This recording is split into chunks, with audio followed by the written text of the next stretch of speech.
Hello guys, so papunta na kami sa clinic at may check up po si Uno sa kanyang ipin. So, nakapark kasi ng malayo yung aming sasakyan, so need namin mag-walk papunta doon sa clinic. So, yan, tirik na tirik yung araw. So, kasi baka malate kami, 2 PM yung kanyang check up.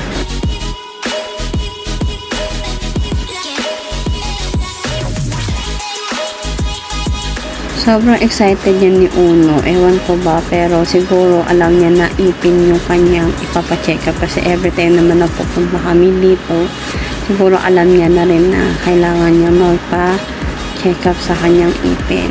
So, ito na po. Bali, tinawag na rin kami at pinapasok. Nag-start na rin maglinis si doktora. To be honest, hindi po talaga pwede mag-video.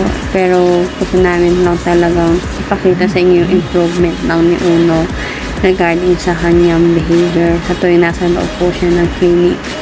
So, yan po, nililinis po ni doktora yung kanyang ipin at mamaya po ipapasa po yung kanyang ipin.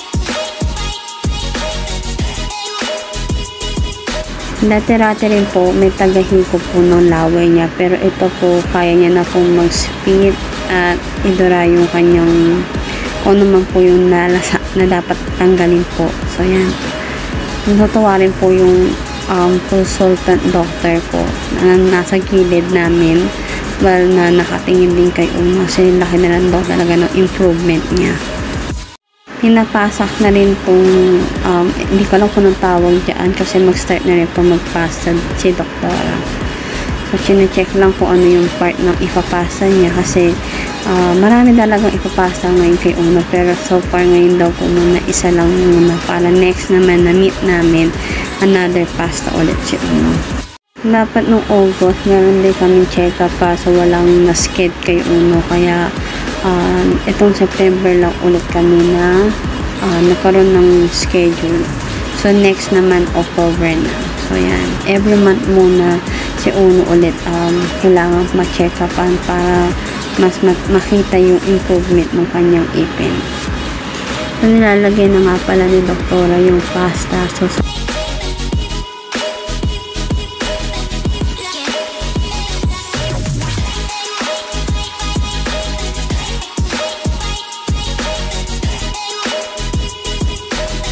nakakatuwa din kasi bago din po kanyang doktora.